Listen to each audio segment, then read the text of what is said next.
រស់នៅជ្រោយសវណ្ណភូមិដែលមានទឹកដីសម្បូរដោយជីជាតិអំណោយទាននៃភពទ្រព្យធម្មជាតិនិងអាកាសធាតុល្អគេពុំសូវខ្វល់ខ្វាយនឹងការរកស៊ីប៉ុន្មានទេជួនកាលបានធ្វើជំនួញជាមាសជាមួយពួកប៉ូទុយហ្គីដែលធ្វើដំណើរតាមសមុទ្រទៅកាន់សមុទ្រចិនតាមពិតពីបុរាណនៅម្ដុំសវណ្ណភូមិនេះមានជនជាតិ3រស់នៅគឺ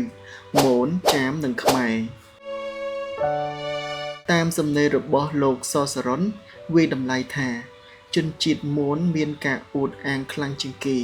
បន្ទាប់មកគឺជនជាតិចាមហើយខ្មែរអួតតិចជាងគេបើធៀបទៅជនជាតិទាំងពីរខាងដើម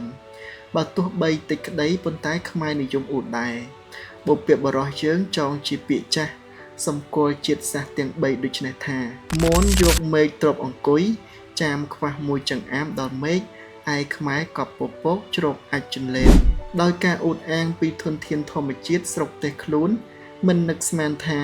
មានជនជាតិដទៃចង់ដណ្ដើមយកសោះមូនអួតខ្លាំងពេកធ្វើឲ្យបាត់បង់ដីអស់ចាមអួតខ្លាំងគួរសមដែរក៏ត្រូវបាត់បង់ទឹកដីឯខ្មែរអួតល្មមទៅនៅសល់ដីខ្លះដោយសពថ្ងៃក៏ប៉ុន្តែមិនដឹងជាគង់វង្សរហូតទៅថ្ងៃមុខឬយ៉ាងណាខ្មែរក៏ពពកជ្រកអាចចន្លេនមានន័យថាខ្មែរអួតដែរត្រឹមពពកតែចេះដាក់បន្ទាបមកវិញឬលើកដាក់មកដល់ចំណុចនេះខ្ញុំសូមទាញអារម្មណ៍ថាបច្ចុប្បន្នការលាក់បាំងពិភពទ្រព្យធម្មជាតិរបស់ប្រទេសណាក៏ដោយពិបាកធ្វើបានណាស់ព្រោះមុខវិជ្ជាភូមិសាស្ត្រសេដ្ឋកិច្ចពិភពលោកបានបង្ហាញអស់ទៅហើយបើទោះបីមានលៀងខ្លះក៏ដោយសៀវភៅលោកប៊ុនច័ន្ទមុលស្ដីពីចរិតខ្មែរក៏បានលើកយកបញ្ហាខ្មែរថាចូលចិត្តអួតនេះដែរមានឯកសារជាច្រើនរំលេចថាខ្មែរចូលចិត្តអួតតាមរយៈច្បាប់ផ្សេងៗពីបុរាណរបស់ខ្មែរដោយឃ្លាមួយក្នុងល្បាប់កូនចៅល្បើកចែងដូចនេះរីឯគីងគក់លោតឡើងពីភក់មើលទៅគូស្អប់អួតថាខ្លួនល្អដូចមាសទឹកដាប់រៀងអញចំប្រប់ដូចរាជសីហាចំពោះយើងយល់ថាមានជនជាតិបរទេសខ្លះដូចជាពួកអារ៉ាប់ជាដើមក៏ច្រើនអួតដែរជាទស្សនៈផ្ទាល់របស់អ្នកនិពន្ធធ្លាប់សង្កេតឃើញទិដ្ឋភាពពីរចំពោះមនុស្សខ្មែរមួយគឺប្រជាជនខ្មែរសុទ្ធសាធច្រើនមិនសូវនិយាយស្ដីស្ងប់ស្ងៀមមិនសូវចេះអួតអាងទេម្យ៉ាងទៀតក៏អាចមានខ្មែរមួយដែរដែលចូលចិត្តអួតហើយច្រើនអួតខុសទំនងមិនចេះខ្មាស់គេក៏មានឧទាហរណ៍ខ្លះតាំងខ្លួនជាគ្រូបាជាយរបស់អីសីក៏មានណាហើយបើអួតក៏ដោយចោះឲ្យតែមានមនសិការជាតិនិងចេះសាមគ្គីគ្នាប្រហែលជាយើងមិនធ្លាក់ខ្លួនបាត់បង់ទឹកដីនិងចោះអាប់អោនដោយសពថ្ងៃទេក៏ប៉ុន្តែមានប្រការផ្សេងទៀតគួរពិចារណាបន្ថែមជាធម្មតាចរិតអ្នកអួតគឺនិយមលើនៅអត្តារបស់ខ្លួនឆាប់មើលងាយគេហើយស្របគ្នានេះគេក៏ច្រើនមានទំនោរមួយគឺទទួលយកនៅការសរសើរលើកជើងឬការបញ្ចូលពីអ្នកជុំវិញខ្លួនដែរការអួតអាងធ្វើឲ្យខ្មែរនឹកគិតថាមានតែខ្លួនទេដែលគ្រាន់ជាងគេដែលនាំឲ្យមានការធ្វេសប្រហែសនិងទំយើខ្លួនឯងការអួតអាងក៏ពាក់ព័ន្ធទៅនឹងភាពអញនិយមរបស់ខ្មែរហើយអញនិយមនេះធ្វើឲ្យខ្មែរភ្លេចខ្លួនពួកបរទេសជិតខាងយើងក៏ធ្លាប់ប្រើយុទ្ធសាស្ត្រនេះដើម្បីបានប្រយោជន៍នឹងការអនុគ្រោះពីអ្នកដឹកនាំខ្មែរដែរក្នុងទសវត្សរ៍ទី60និងដើមទី70នេះក៏ជាចំណុចខ្សោយរបស់អ្នកនយោបាយខ្មែរជាច្រើនដំណមកហើយបើទោះបីស្ថិតនៅក្រោមរបបកម្ពុជាប្រជាធិបតេយ្យដែលអ្នកដឹកនាំបដិញ្ញាជំរះឲ្យអស់នៅអាកប្បកិរិយាប្រតិកិរិយានិងក្រអឺតក្រទមផ្សេង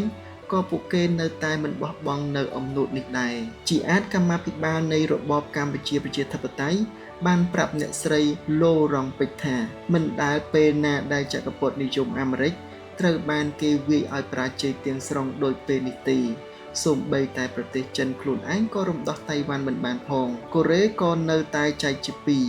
ឯពួកវៀតណាមវិញក៏ជាជំនះមួយផ្នែកអាស្រ័យដោយការតស៊ូរបស់វីរៈប្រជាជនយើងដែរបើអត់ពួកយើងពួកវានៅតែកំពុងវាយគ្នានៅឡើយទេ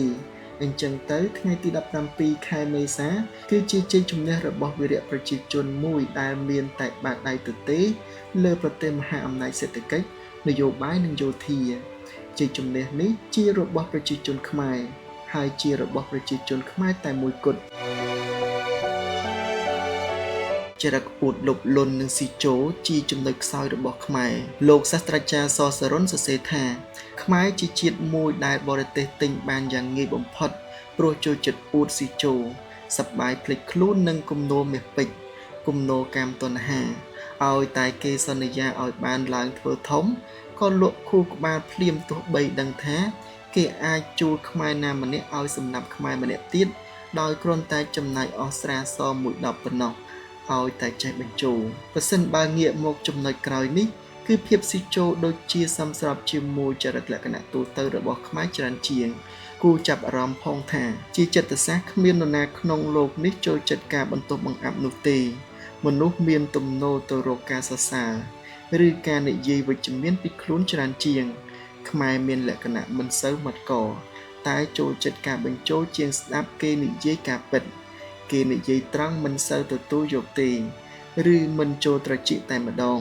ស្របគ្នានឹងទស្សនៈពាក្យពិតរែងស្លែងឬផ្លូវវិជ្ជកំបោះបង់ផ្លូវត្រង់កំដៅហោងតែបើគេបញ្ចូលបញ្ចើចខ្មែរទទួលយកច្រើនជាងធ្លាប់ជាកូនអ្នកជនបទខ្ញុំធ្លាប់ឮពំនោលសម្ដីរបស់ចាស់ទុំខ្លះ